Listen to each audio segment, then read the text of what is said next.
سلامونه جوړ په خیر هیله در ښه باز ژوند په خیر وي دا ویډیو تر پایه پرې وګورئ زه پر دا دوو مسایلو باندې داسې لنډ غږیږم. یو د طالبان دغه اوسنی حکومت دا تقریبا 1,000,000 کسانو په مرګ ژوبله سره رامنځته سوی دی، یعنې 1,000,000 انسانان په کښې کې وژل سوي یا ژوبل سوي دي. هغه داسې چې په دې 100 کلنه موده کې چې طالبانو مبارزه کول د همدې د دوی د نظام د راتګ لپاره په مقابل کې جمهوریت د خپل بقا لپاره مبارزه کول.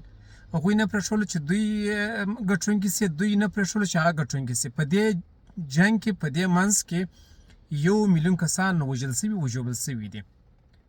ډاکټر ووژل سو، خبریال ووژل سو، قومي مشر ووژل سو، سپین ږیری ووژل سو، عالم ووژل سو، پر منبر باندې چاودنه وسوه، په کلي کې هوایي برید وسو، په بازار کې ځانمرګی وسو، په ولسوالۍ کې هوایي برید وسو، یعنې هر څه وسوه، هر څه وسوه د همدې نظام د راتګ لپاره.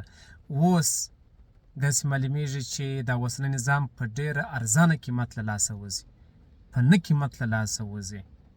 یعنې هغه مهال چې یو چا به د طالب نوم په بد یاد کړی و هغه به وژل کېدی، خو اوس د طالب خپله په سیسټم کې د حکومت خپله په داخل کې په ځان کې زرګونه نه لسګونه زره کسان د همدې حکومت ریښې باسي، فساد کوي، اخلاقي فساد کوي، کورونه غصبوي، زورواکي کوي، لنډغري کوي، وهل کوي، وژل کوي، یعنې د هېڅ قسمدارۍ څخه لاس نه اړوي. رشوت خو داسې اخلي لکه نعوذ بالله هغه چې دته فرض وي داسې اخلي، یعنې هر څه کېږي، هر څه روان دي. هغه کسان احساساتي چلند مه کوئ چې ماته ښکنځل ولیکئ، په خپله تاسو په خپلو ادارو کې معلومات وکړئ چې څه کیسې روانې دي. لطفا فکر پر وکړئ، داسې په نه څه د نظام له لاسه مه ورکوئ. یوه خبره په یاد ولرئ، دا ویډیو د سره کښېږدئ د ثبوت په توګه، دا به د ثبوت په توګه تاسو ته پرته وي. جمهوریت ډېره ښه وبایلله، په عزت یې وبایلله. که تاسو وبایلله داسې پرې وبایلئ چې تاریخ پرې لیکلو ته عاجزئ. نور ستاسو خوښه ده. او دویمه موضوع، زه چې دا د مردګوۍ شیان پورته کومه، په دې کې ښځې نه دي ملامتې، په دې کې ښځې مجبوره کېږي دغه حالت ته. یعنې داسې کلینیک نسته، داسې روغتیایي مرکز نسته چې له هغه څخه دې 1، 2 او 3 قبیلهګانې، ډاکټرانې، نرسانې منفک کړي نه وي. همدې مردارخورو مسؤلینو دا یې ځکه لرې کړي دي چې له دوی سره یې لار نه وړل. که یې لار وړله بیا نه منفکول. تاسې لطفا و هر روغتیایي مرکز ته ورسئ، و هر کلینیک ته ورسئ، پوښتنه وکړئ چې دغه کسان منفک سوي دي ولې، چا منفک کړه، ولې منفک کړه. د هغوی غږ واورئ، د هغوی ژړا واورئ، هغوی راوغواړئ. دا اوس لسګونه کسان ولایت مقام ته عریض دي، لسګونه کسان دي چې نه پوهېږي عریضه چا ته وروړي. میاشتې کېږي چې عریضې ځنډول کېږي، څوک یې نه ورڅخه مني، لارو دروازه ورڅخه ورکه ده. هدف دا دی چې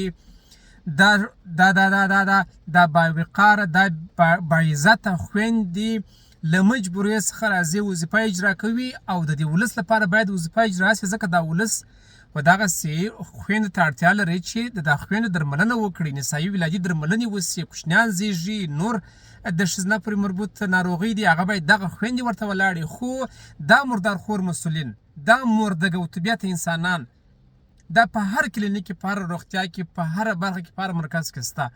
دوی دغه خویندې مجبوره کوي یا بلاک میل کې جنسي لوږه د خپله جنسي تنده پر ماته کړي یا منفک کړي.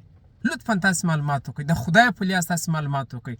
دا 1 کال کېږي چې زه ملګرو، دوستانو، خپلوانو، انډیوالانو، مشرانو انتظار کړی وم چې بس پروا نه کوي، ته پرده پروا شوه. اخر تر کله همدا 1 کال کېږي موږ پر دې شانو پرده اچول دیال تر رالو چې په هر کلینیک کې دغه بدناموسي اوس شروع سوي دي. له مسؤلو چارواکو څخه مې هیله دا ده چې ښځې مه وهئ، ښځې مه رټئ، هغوی ته خوشکه مه کوئ. تاسې نارینه وپلټئ، نارینه وڅارئ، دوی وڅارئ. تاسې د 2-3 نارینهو څخه خایه وباسئ، دوی دې بیا د یو چا ناموس ته په سپکه سترګه وګوري، دوی دې بیا په کلینیک یو چا ته په سپکه سترګه وګوري، دوی دې بیا په روغتیایي مرکز کې یو چا ته په سپکه سترګه وګوري. لطفا نارینه کنټرول کړئ، لطفا د نارینهو دماغونه کنټرول کړئ، لطفا د نارینهو له دماغو څخه فحشا وباسئ، لطفا نارینه وڅارئ. ښځې نه دي ملامتې.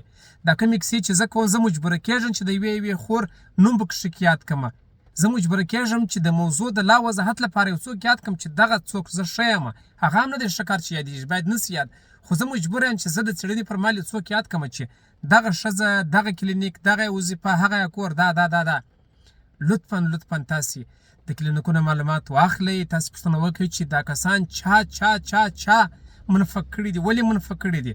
تاسو ته خپله مردګوانه معلومېږي، لطفا دا مردګوي له منځه یوسئ، که نه نو سخت به پښیمانه یاست والله بالله. د داسې کسانو اسناد راسره شته چې د انسان عقل کار نه کوي، او زه مجبور یم زه خپرون ټوله خپروم، یو نه پرېږدم. مننه.